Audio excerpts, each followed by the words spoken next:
والله مرة عدمت الادب. هي المشكله مش انه يبات عندكم، انا ما عنديش مشكله عادي.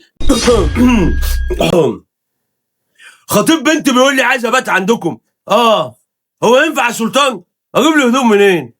بابا، حبيبتي، حبيبه قلبي يا بتاع مجتمعات ايجيبت، المشكله كلها في الهدوم يا بابا. هاتي له يا بابا اي جلابيه بتاع جوزك يا بابا، ساعتها هاتها له يا بابا، ولا هاتي له، انزل هاتي من البواب تحت، هاتي له اي جلابيه.